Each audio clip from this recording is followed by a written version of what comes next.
Hey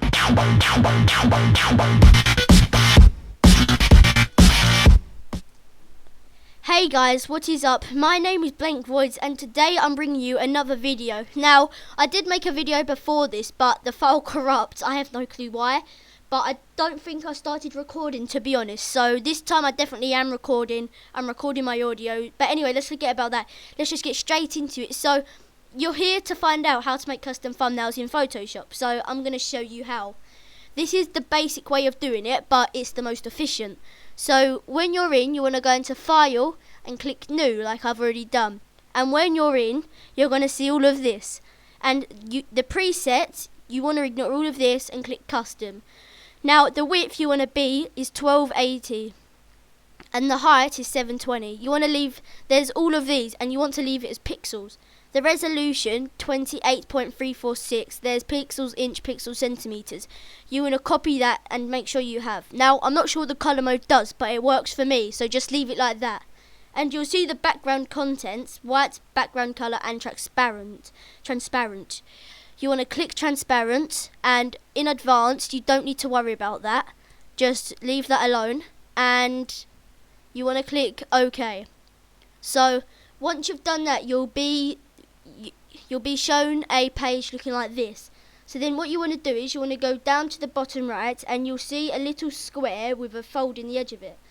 And you want to click that, and that adds a new layer. So once you've got a new layer, you want to find your background. So simply what I done is I went into Google Images and typed in blue grunge background. And this is the picture I'm going to be using. So once you have found your picture, like a grunge background, a sunset background, I think that's called, you want to right click, open it up, right click it, save image as, and then name it whatever you've got to name it, and then save it where you know you're going to remember it. So I'm going to save mine to the desktop. And you want to go into Photoshop, click File, Place, and then you want to find the picture that you have just downloaded or saved. Then you want to click that and click Paste. Now, I know it's not the right size, but simply what you want to do is you want to hold on to Shift, go to the corners and make it as big as you can so it covers the whole thing. Now, once you've done that and you're happy with it, you want to go up to the top and click the check. This keeps it in place and doesn't move it anymore. Now that you've got your background, you want to click the new layer button down the bottom here, and you want to add some text. So I'm going to do my text individually. I'm going to type how to, now I know it is up there, I'm just going to get that, move it down.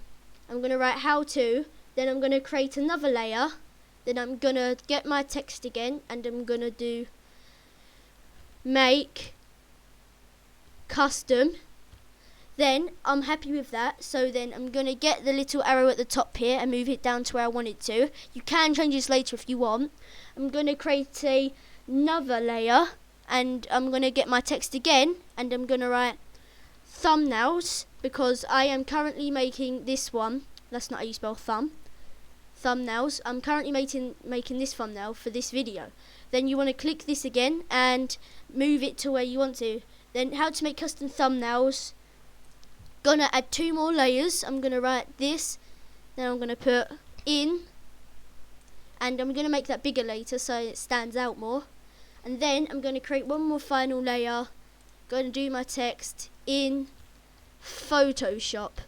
Now once you've done that and you're happy with your text, go into one of them.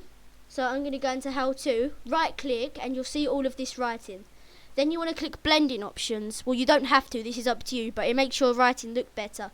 So I usually start off with a drop shadow, and don't worry about all of this, just come to distance, spread and size.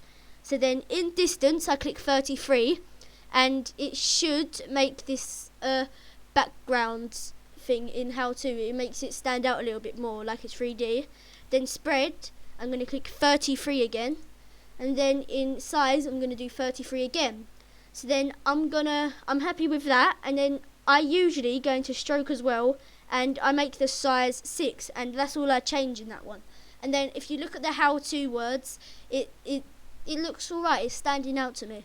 Then I usually click on contour and make it 3D in some sort of way, but sometimes I do it, sometimes I don't, because I'm not really too sure with this. But if you want to use it, you can use it, it's up to you. I might keep it like, I'm going to keep it like that, and then I'm going to soften it. I don't know what softening does, so. But once you've done that, you want to click OK, and you don't have to copy this. You can just do what ones you want in the blending options. But if you want yours to look exactly the same, you do not have to remember it. You want to right click on your stuff that you've got your effects on, then you want to click copy layer style, then you want to click on the next word, and you want to click paste layer style, and thumbnails, paste layer style, in paste layer style, and so on, and you get the idea. So then once you've done that, you want to get a picture, and otherwise it looks plain, don't it? So what I'm going to do is I'm going to go back into Google Images, and because it's a Photoshop thumbnail, I'm going to look for a Photoshop picture. Now, before you go and look for a Photoshop picture, you want to type in whatever you've got to type in, then do a space and type PNG. It makes it transparent, so then you don't have the white background on. But if you do have the white background, because it's the picture you want, there is a way just to make the white go, and I will show you that in a minute. So once you've got the Photoshop logo, you want to click Save Image As, and then save it to where you know you're going to save it, and remember what you've called it. So I'm going to save it to my desktop again. Then I'm going to go back into Photoshop. I'm going to add another layer. So now you've added another layer, you want to click File, Place, and then you want to go to where you saved your picture and click it. So I saved it in my desktop. So then I'm going to click Place, and I'm going to move it around to where I want it. So I'm going to put it here, going to move it over a little bit, and it's blocking out some of your writing, isn't it? So you want to click the tick, and if you don't want it to go over your writing, all you simply have to do is left click, hold on to it, and then move it below your writing, and it goes below. So then it looks a bit better like that. And I think it looks alright like that. But a different thing is, let me find it. So I'm going to type in Photoshop logo without the transparent background. If you choose one like this and it has a white background, you're going to click Save Image As. You're going to click Save. You're going to go into Photoshop. Then you're probably going to add a new layer. And then what's going to happen is, you're going to go into File, click Place, and then you're going to click the picture you just had. But then it comes up with a white background, and you don't want that, do you? So what you do is you click the check, and then you see the eraser button here. You hold on to that, and then you let go of it when you over magic eraser tool. And what this does, you simply just click anywhere, click OK, and then what you do, you click the white background and it disappears. So if you click it in the Photoshop, I know I'm getting rid of this, but that's all I can do. If you click it like that, the white background does go, but it doesn't look as good because there are some little bits on the outside. So I'm just going to delete that. And this is what it should look like if you just want to do a basic one. Just before in this video, I forgot to show you how to save it. So what you have to do to save it, you want to click File, Save As, and then go on to wherever you're going to save it. So I'm going to save it on my desktop. I'm going to call it Photoshop, but I know that's not how you spell it. Just going to add an O there. But that's a 0. Wow.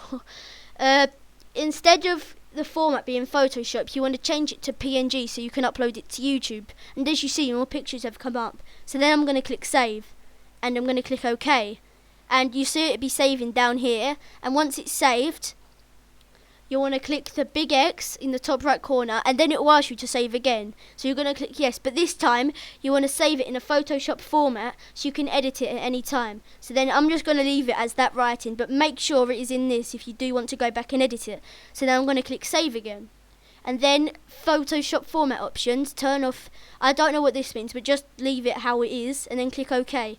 And then you'll see it will be saving at the bottom again, and then it will just completely come out. So guys, if you did enjoy this video, please leave a like, subscribe, and let's hit it with the outro.